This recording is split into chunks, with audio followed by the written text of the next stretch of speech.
शानदार न्यूज ये है कि दुनिया में एक ओर जहां अमेरिका की संकट चीन के सामने हो रखा है कि ताइवान पर चीन ने अटैक कर दिया तो अमेरिका ताइवान का पक्ष लेगा, वहीं दूसरी तरफ अमेरिका रशिया के सामने जाके खड़ा हुआ है।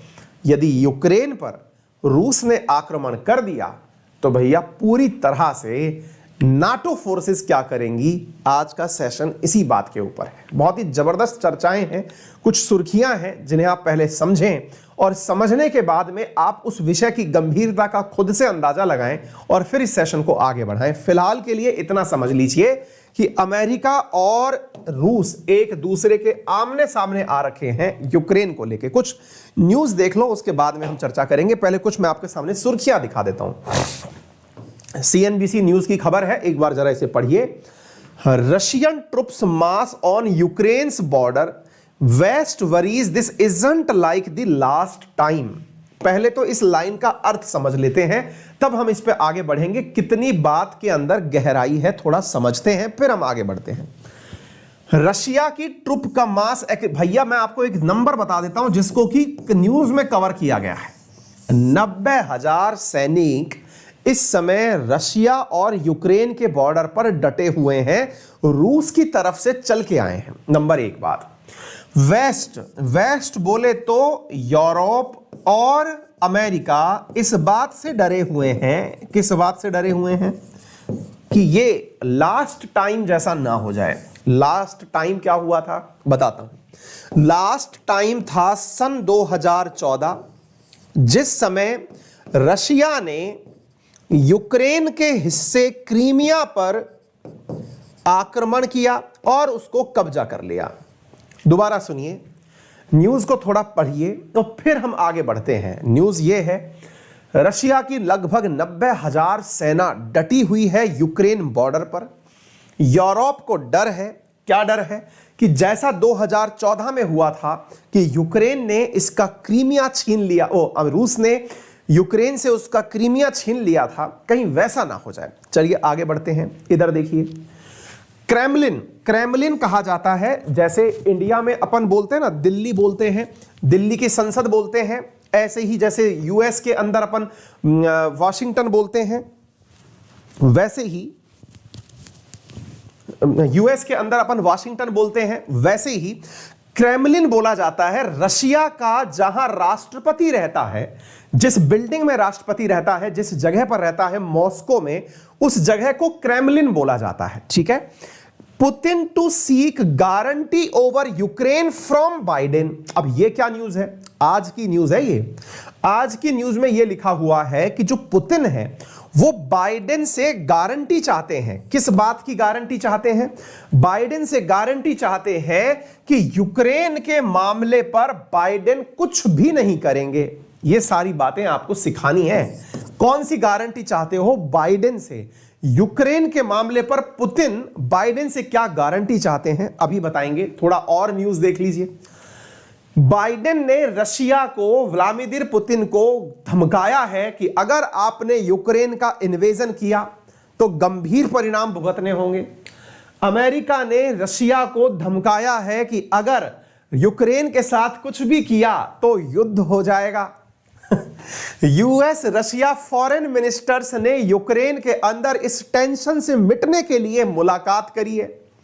बाइडेन और पुतिन ने, कुछ डिप्लोमेट्स ने, बाइडेन और पुतिन की तरफ से कुछ मंत्रियों ने, ये रशिया के विदेश मंत्री, ये यहां के विदेश मंत्री, इन्होंने आपस में मिलकर के मुलाकात की है। मुलाकात में भी यूक्रेन का मामला डिस्कस हुआ है। अब तो समझ जाओ कि यह मामला कितना गंभीर है। अब तो कम से कम इस बारे में अंदाजा लगा लो कि यह मुद्दा कितना गंभीर है। और बताता हूं, 2 और 3 दिसंबर को 28वीं मिनिस्टीरियल मीटिंग हुई थी OSCE की। क्या होता है ये? OSCE, organisation for security and corporation in Europe. इसकी 28वीं बैठक हुई थी स्वीडन में। 57 देश शामिल हुए, 57 कंट्रीज शामिल हुए। 28वीं बैठक में 57 कंट्रीज शामिल हुए स्टॉकहोम के अंदर।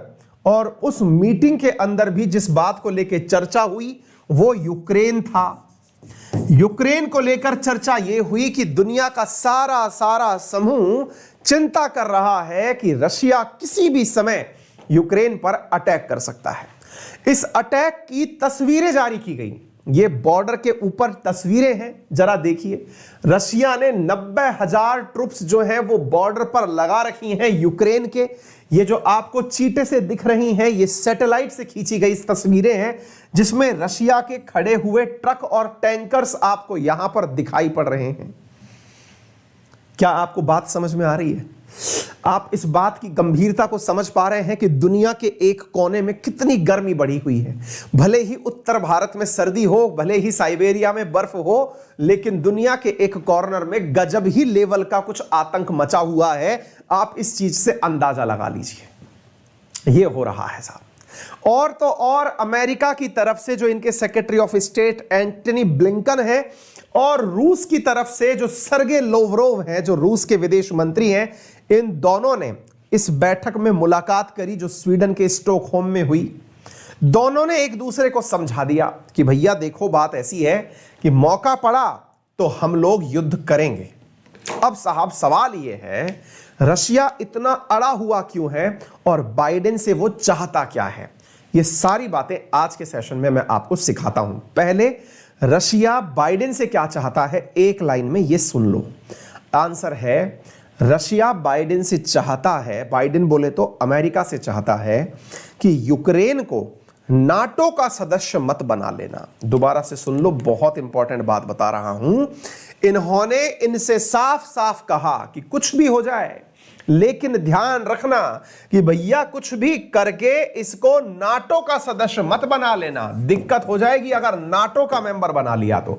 सारी की सारी दिक्कत जो है वो नाटो मेंबर बनाने पर है कि नाटो मेंबर मत बना लेना। अब आप पूछेंगे नाटो मेंबर बोले तो क्या होता है? अब मैं आपको बताता हूं नाटो मेंबर क्या होता है। इसके बारे में ऐसे समझ लो कि दुनिया में एक समय था, वर्ष 1949, इसका भी इतिहास बताऊंगा, पहले कुछ फैक्ट सुन लीजिए। उस समय पर अमेरिका के नेतृत्व में 12 देशों ने आपस में कस्में खाई। क्या कस्में खाई? 12 कंट्रीज थे शुरुआत में, कस्में ये खाई नॉर्थ एटलांटिक ट्रीटी ऑर्गेनाइजेशन के नाम पर, जिसमें अमेरिका यानी उत्तरी अमेरिका और यूरोप के अधिकतर देश शामिल थे, जिनमें से कस्में खाई गई कि यदि हम पर किसी के ऊपर भी कहीं भी किसी और देश का हमला होता है तो हम 12 की 12 देश एक साथ उसका बदला लेंगे। ये कस्में शुरुआत में तो अमेरिका के नेतृत्व में 12 देशों ने खाई थी। बाद में इसमें अब तक कुल 30 देश शामिल हो चुके हैं। नाटो में अब तक 30 देश शामिल हो चुके हैं, और रिसेंटली मैसिडोनिया नामक एक छोटा सा देश इसका 30th मेंबर बना है। पुतिन चाहते हैं कि बाइडेन यह आश्वासन दें कि यूक्रेन को नाटो में शामिल नहीं किया जाएगा। यदि यूक्रेन को नाटो में शामिल करने का प्रयास किया गया तो गंभीर परिणाम भुगतने होंगे। नॉर्थ मैसिडोनिया नामक एक छोटा सा देश जो 30वां नाटो का सदस्य बना है, पुतिन चाहते हैं कि अमेरिका गलती से भी अपने नाटो के सदस्यों में यूक्रेन को शामिल ना कर ले। अब आप पूछेंगे सर अगर ऐसा कर लिया तो क्या होगा, मतलब क्यों मना क्यों कर रहे हैं? क्योंकि रशिया जानता है कि अगर अभी हमने यूक्रेन पर हमला किया तो समझ में आता है, लेकिन अगर यह नाटो का मेंबर बन गया तो अचानक 31 देश रशिया पर हमला करेंगे। इसलिए रशिया पहले ही बाइडेन से आश्वासन चाहते हैं कि आप यूक्रेन को अपने समूह में शामिल नहीं करेंगे। तो अब आपके दिमाग में एक सवाल बनना शुरू होगा, सर थोड़ा सा बता दो कि आफ्टर ऑल रशिया और यूक्रेन के बीच लड़ाई है क्या? ये बड़ा सवाल है साहब। सवाल ये है कि रशिया और यूक्रेन के बीच लड़ाई क्या है, जिसे लेकर के दुनिया की लगभग 50% जीडीपी जिस मुद्दे को लेकर के लड़ाई लड़ रही है।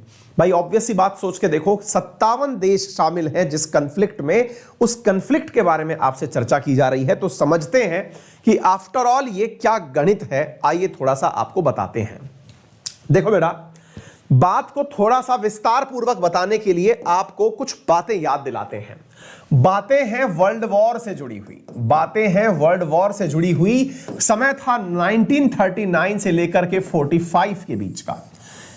इस समय पर सेकेंड वर्ल्ड वॉर हुआ, और इस सेकेंड वर्ल्ड वॉर के अंदर विजेता राष्ट्रों में जो जीत करके लोग आए, जीतने वाले लोगों में शामिल था अमेरिका, शामिल था यूएसएसआर, शामिल था फ्रांस और ब्रिटेन यानी कि यूनाइटेड किंगडम। ये विजेता राष्ट्र बनकर के आए, जीतने वाले राष्ट्र बनकर आए। सब कुछ सही चल रहा था। इनमें से जो यूएसएसआर हुआ करता था, जिसे आप सोवियत रूस के नाम से जानते हैं, यह अपनी एक विचारधारा जिसका नाम था साम्यवादी विचारधारा, उस विचारधारा के कारण पहले से ही इन 3 देशों को पसंद नहीं था। कई बार ऐसा होता है, आपके ग्रुप में एक मित्र ऐसा आ जाता है जो कि आपको मजबूरी में साथ रखना पड़ता है, आप उसे पर्सनली पसंद नहीं करते। पर्सनली ये तीनों की तीनों जो देश थे, ये कैपिटलिस्ट विचारधारा के थे, यानी पूंजीवादी विचारधारा के थे। तो यहां पर असल में पूंजीवाद वर्सेस साम्यवाद, जीतने वाले देशों के बीच में ही आपसी टसल थी इस बात को लेकर के। इस टसल में अमेरिका अपने आप को सबसे बड़ा देश सिद्ध कर चुका था। कैसे? क्योंकि इस युद्ध को खत्म करने वाला जो देश था, वो अगस्त के पहले वीक में हिरोशिमा और नागासाकी पर परमाणु बम गिराकर अमेरिका ने ही विश्व युद्ध द्वितीय को खत्म किया था। दुनिया को नहीं पता था कि अमेरिका के पास इतने घातक हथियार हैं। इन चारों देशों ने मिलकर के सेकेंड वर्ल्ड वॉर में जर्मनी, जापान, इटली, इन्हें संयुक्त रूप से हराने की कोशिशें की थी, लेकिन अचानक एक देश अचानक सबसे आगे निकल गया और इस पूरे विश्व युद्ध को समाप्त करवा दिया। ऐसी स्थिति में यूएसएसआर और यूएसए के बीच में ईगो का क्राइसिस हो गया। आपसी लड़ाई यह हो गई कि हम में से बड़ा कौन। इस बड़े कौन की लड़ाई के अंदर जो यूएसएसआर था, इस यूएसएसआर ने यूएसए को अपना दुश्मन मान लिया कि इसने हमारे साथ धोखा किया, बिना बताए इसने परमाणु बम बना लिया। जब साथ में थे तो हमें बताना चाहिए था। ऐसी स्थिति में ये दोनों अपनी अपनी राह पकड़कर आगे बढ़ लिए और लड़ाई का सबसे बड़ा कारण था दोनों में बड़ा कौन। इस बड़े कौन की लड़ाई में यूएसए और यूएसएसआर जीतने के बाद भी एक दूसरे के दुश्मन बन गए और ये दुश्मनी शुरू हुई 1945 से। और 1945 से दुनिया ने एक नई लड़ाई देखी और इस नई लड़ाई के अंदर युद्ध बम गोले तो कहीं नहीं चलाए गए, लेकिन बम गोलों के स्थान पर इन दोनों ने दुनिया के विभिन्न देशों में आपस में अपने अपने लोगों को लड़वाया और अपने अपने लोगों को लड़वाने के इसी हुनर को शीत युद्ध नाम दिया गया। शीत युद्ध नाम दिया गया। असल में जो यहां से आगे जो होने वाली लड़ाई थी, जो 1945 से शुरू हुई थी, यह लड़ाई अब इस बात की थी कि दुनिया में किसके समर्थन में ज्यादा देश खड़े होते हैं। ज्यादा देश खड़े करने के लिए अमेरिका ने अपने जैसे देशों का आह्वान किया जो पूंजीवाद में विश्वास रखते हैं, वो एक हो जाएं।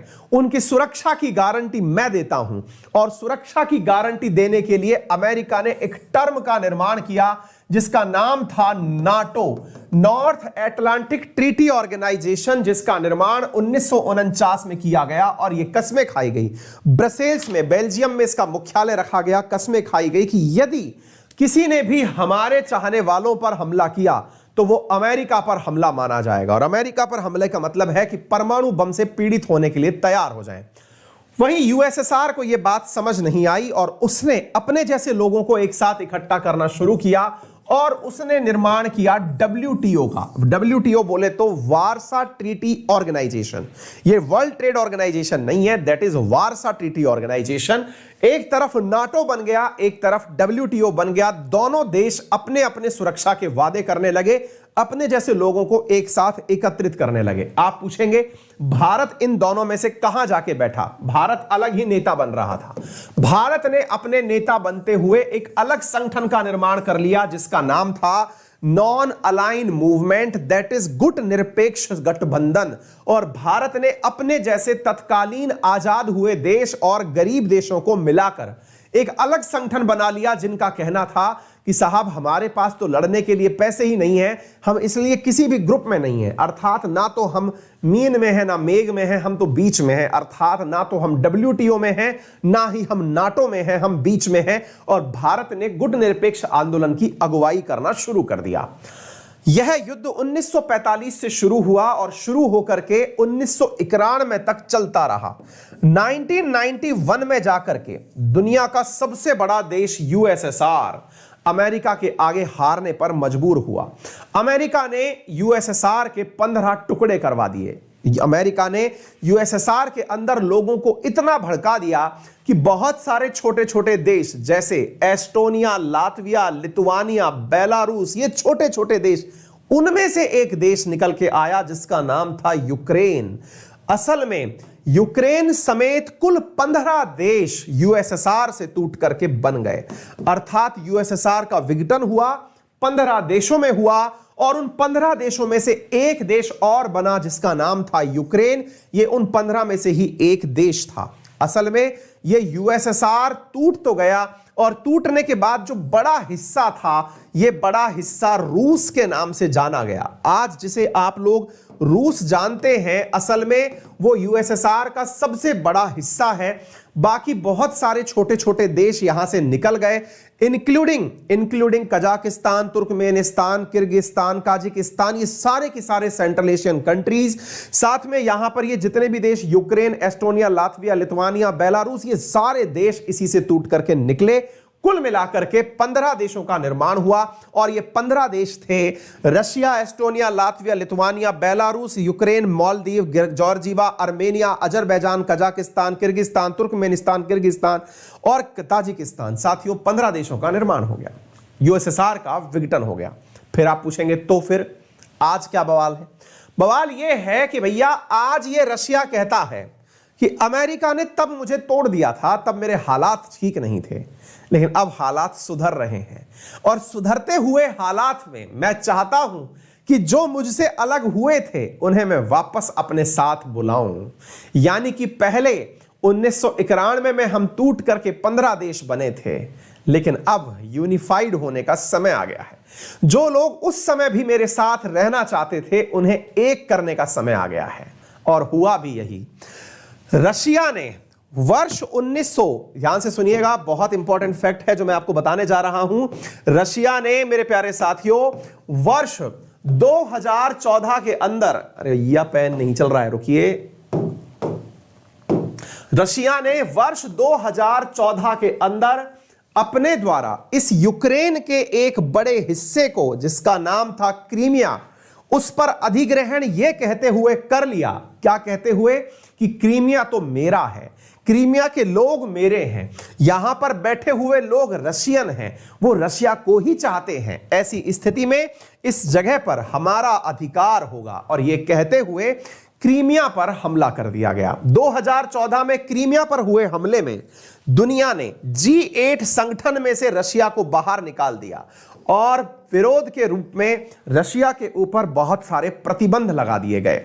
इन प्रतिबंधों के बाद में यूक्रेन डर गया। यूक्रेन को लगा कि आज इन्होंने क्रीमिया को कब्जा किया है, कल यूक्रेन के ऊपर कब्जा कर लिया जाएगा। आज की जो स्थिति है, उस स्थिति में यूक्रेन के पड़ोस में डला हुआ है रशिया, अपनी 90,000 सेना को बॉर्डर पर लेकर बैठा हुआ है, बॉर्डर पर लेकर बैठा हुआ है। और दुनिया में टेंशन इस बात की है, जैसा 2014 में हुआ था, कहीं वापस ऐसा हो गया तो क्या होगा। ऐसी स्थिति में अमेरिका को अपनी हार दिखाई पड़ रही है। अमेरिका यूक्रेन को कहने लग रहा है कि तुम मेरे साथ में नाटो ज्वाइन कर लो तो मैं तुम्हारी सुरक्षा की गारंटी लेता हूं। लेकिन वास्तविकता में 1991 के अंदर, 1991 में, 1991 के अंदर इन दोनों देशों के बीच में, अमेरिका और यूएसएसआर के बीच में जब विघटन हो रहा था, तब यह भी कहा गया था कि जब यूएसएसआर टूट ही गया है, कोल्ड वॉर खत्म ही हो गया है, तो अब नाटो का अस्तित्व भी खत्म हो जाना चाहिए। भाई जब दुश्मन टूट गया है तो फिर अब आप लोगों का संगठन क्यों? लेकिन नाटो तब टूटा नहीं और नाटो ने अपना संगठन बड़ा करना जारी रखा। आज रशिया ने इसे यही वाली चीज याद दिलाई है कि 1991 में कहा गया था कि नाटो का विस्तार नहीं होगा, लेकिन आप लोगों ने नाटो का विस्तार जारी रख रखा है। ऐसी स्थिति में आपने मेरे पड़ोस में यूक्रेन तक को भी नाटो के कब्जे में लेने का प्रयास किया है। अर्थात आप इसको वादा कर रहे हो कि तुम अकेले नहीं हो, हम तुम्हारे साथ 30 देश हैं, व्लादिमीर पुतिन ने साफ साफ कहा है कि यदि यूक्रेन के साथ में नाटो ने अपना गठबंधन किया तो उसके गंभीर परिणाम भुगतने होंगे। केवल ग्रुप का सदस्य बनाने पर हो सकता है यूक्रेन अपने आप को हमेशा के लिए खो दे। वहीं दूसरी ओर बाइडेन भी पीछे हटते हुए दिख रहे हैं। उन्होंने रशिया को चेतावनी में यह नहीं कहा है कि गंभीर युद्ध होगा, उन्होंने कहा है कि गंभीर सैंक्शंस का सामना करना पड़ सकता है, प्रतिबंधों का सामना पड़ सकता है। वहीं रशिया इन प्रतिबंधों से बिल्कुल डरे बिना काम कर रहा है। तो आने वाले समय में हो सकता है कि दुनिया से एक देश कम हो जाए और रशिया यूक्रेन पर कब्जा कर ले। अगर ऐसा कुछ होता है तो गजब ही स्टैटिक्स यहां बनकर आएंगे। आने वाले समय में आपको पढ़ने के लिए बहुत कुछ मिलेगा। इन जनाब के समय की बात है जब क्रीमिया पर हमला किया गया था। अब इन्हीं के ही चले हुए आ रहे हैं बाइडेन, इन्हीं के पार्टी डेमोक्रेट से चले आ रहे हैं बाइडेन। इनके समय गया था क्रीमिया, इनके समय कहीं यूक्रेन ना चला जाए, यह बड़ी बात चिंता की भलाल बनी हुई है। यहां पर अगर मैप में हम क्रीमिया दिखाएं तो क्रीमिया के जस्ट बगल में सी ऑफ अजोव है, जहां पर कर्च किनारे पर है, इसलिए इसे कर्च स्ट्रेट कहा जाता है। सी ऑफ अजोव साथियों बॉर्डर बनाता है ब्लैक सी के साथ। तो उम्मीद है आप लोगों को यह बात समझ में अच्छे से आ जाए, किसी प्रकार की किसी भी विद्यार्थी को कोई भी दिक्कत ना हो। उम्मीद है सभी साथियों को यहां तक सारी बातें समझ में आ गई होंगी। क्लियर? डन हो गया? यहां तक कोई परेशानी दिक्कत? बहुत सारी स्टोरीज मैंने एक साथ जोड़ करके सुना दी हैं, वर्तमान स्थिति भी क्लियर कर दी है, सारी बातें आपको क्लियर कर दी हैं। ये इस समय जो आपको दिखाई दे रहे हैं ये यूक्रेन के फॉरेन मिनिस्टर हैं, जो कि यूएस के फॉरेन मतलब मिनिस्टर ऑफ स्टेट से मिल रहे हैं कि भैया बचा लो हमको, लेकिन कुछ होने वाला नहीं है। ठीक है ना? चलिए, तो उम्मीद है आप लोगों को ये सारी बात समझ में आ गई होंगी। नाटो में कितने सदस्य हैं? तो 30 सदस्य हैं। 1949 में बना था और रिसेंटली जो इसमें ऐड हुआ उसका नाम नॉर्थ मैसिडोनिया था। अगर कोई भी दिक्कत डाउट वगैरह हो तो मुझे आप बता सकते हैं। एक विद्यार्थी कह रहे हैं कि सर ऐसे ही क्यों ना हम पाकिस्तान को अपने साथ मिला लें। तो बस आप देख लो कि आपकी इकोनॉमी इतनी मजबूत हो जाए कि दुनिया का कोई देश आपको सैंक्शन लगाने के लिए धमकाए तो आप डरो नहीं। बस इतना सा होना चाहिए, बाकी कोई लोड नहीं है। ठीक है? क्लियर हो गया? चलिए आगे बढ़ते हैं। सेशन अगर आपको समझ में आया हो तो वीडियो के नीचे ही लाइक का ऑप्शन है, शेयर का ऑप्शन है, और चैनल पर नए हैं तो सब्सक्राइब का ऑप्शन दिया हुआ है। ठीक है? चलिए बढ़ते हैं आगे की तरफ साथियों, अगले प्रश्न की तरफ। अगला प्रश्न है साइंस एंड टेक्नोलॉजी का। दुनियादारी का एक सवाल हमने आपको बहुत बेहतरीन तरीके से समझा दिया है। अब आपसे गुजारिश है कि इस वीडियो को ज़्यादा से ज़्यादा शेयर करें। अब हम आपके साथ में अगले प्रश्न की तरफ बढ़ते हैं। जो सवाल आप अपनी तरफ से कर सकते हैं, छोटे छोटे सवाल, मैंने बोल तो बहुत सारी जानकारियां दी हैं। आप अपने सवालों में खोज सकते हैं नाटो का मुख्यालय, नाटो का अध्यक्ष, साथ में आप खोज सकते हैं ऐसे ही WTO के बारे में जानकारी ले सकते हैं, क्रीमिया विवाद के बारे में आप अपना पूरा राइटअप लिख सकते हैं, कोल्ड वॉर के बारे में अपना राइटअप लिख सकते हैं, न्यूक्लियर बॉम्ब के बारे में भी मैंने जानकारी आपको दी, तो आप ऑपरेशन ओपेनहीमर के बारे में चर्चा कर सकते हैं, हिरोशिमा नागासाकी की डेट्स याद कर सकते हैं। साथ में आप ये देख सकते हैं कि वर्ल्ड वॉर के अंदर कौन से देश तो एक्सियल कंट्री कहलाए थे, कौन से मित्र राष्ट्र कहलाए थे, इनके बारे में थोड़ा थोड़ा सा आप ढूंढ करके लिख सकते हैं। ठीक है? चलिए, यदि आप में से कोई भी विद्यार्थी अनअकैडमी पर मेरे साथ पढ़ के यूपीएससी की तैयारी करना चाहता है तो 9 तारीख से हमारे सब्सक्रिप्शंस की कीमत बढ़ने वाली है। और यूपीएससी का कॉम्बैट हर संडे को आयोजित किया जाता है। 56 क्वेश्चन 60 मिनट में पूछे जाते हैं। सुबह 11 बजे टेस्ट होता है। कल भी आपका टेस्ट है, जिसमें 4 करोड़ रुपए के आसपास की जो आपको स्कॉलरशिप्स हैं वो दी जाएंगी, जिसमें से 1 से लेकर के जो 3rd रैंक तक के विद्यार्थी हैं उनको एकदम फ्री स्कॉलरशिप यानी कि पूरी तरह से फ्री क्लास उपलब्ध कराई जाएगी। किसी भी मीडियम में आप ये टेस्ट दे सकते हैं, अनअकैडमी की वेबसाइट पर दे सकते हैं, एप्लीकेशन पर दे सकते हैं। इस कॉम्बैट में जरूर पार्टिसिपेट करें। इसके लिए आप मेरा रेफरल कोड यूज करके इसमें आप अभी एनरोल कर सकते हैं। रोजाना होता है ये, मतलब हर रविवार को ये टेस्ट होता है। इसके साथ साथ अनअकैडमी पर चल रही जो डेली टेस्ट सीरीज है आप वो ज्वाइन कर सकते हैं।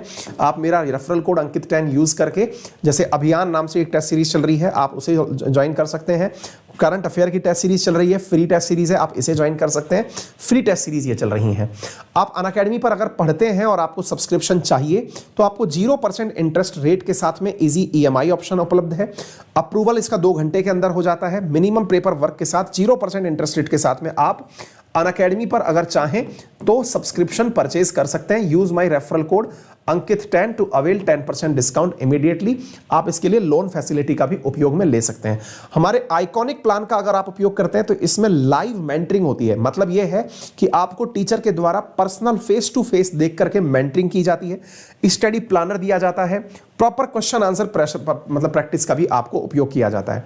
यदि आप अनअकैडमी पर पढ़ना चाहते हैं तो 12 महीने का जो कोर्स है वो 44,000 रुपीज में आपको दिया जा रहा है, जिसमें आपको प्रीलिम्स, मेंस, ऑप्शनल सारी की सारी चीजें आप लोगों को यहां पर दी जा रही हैं। यदि आप चाहते हैं आइकॉनिक का कोर्स परचेज करना तो अनअकैडमी पर आपको 67,000 रुपीज में ये कोर्स दिया जा रहा है ना। इसके अंतर्गत आप इस बैच को ज्वाइन कर सकते हैं। आप मेंस ऑप्शनल का कोर्स भी परचेज कर सकते हैं। Use my referral code Ankit 10। और यदि आपको कोर्स परचेज करना है तो 9 तारीख से पहले पहले करें, तो कोर्स की रेट बढ़ रही हैं। अगर आप चाहें तो इसे ज्वाइन कर सकते हैं। फिलहाल के लिए इतना ही। अपना ख्याल रखें, बड़ों का सम्मान करें, छोटों को प्यार दें, अपना व्यक्तित्व इस प्रकार से विकसित करें कि महिलाएं आपके साथ सुरक्षित महसूस करें।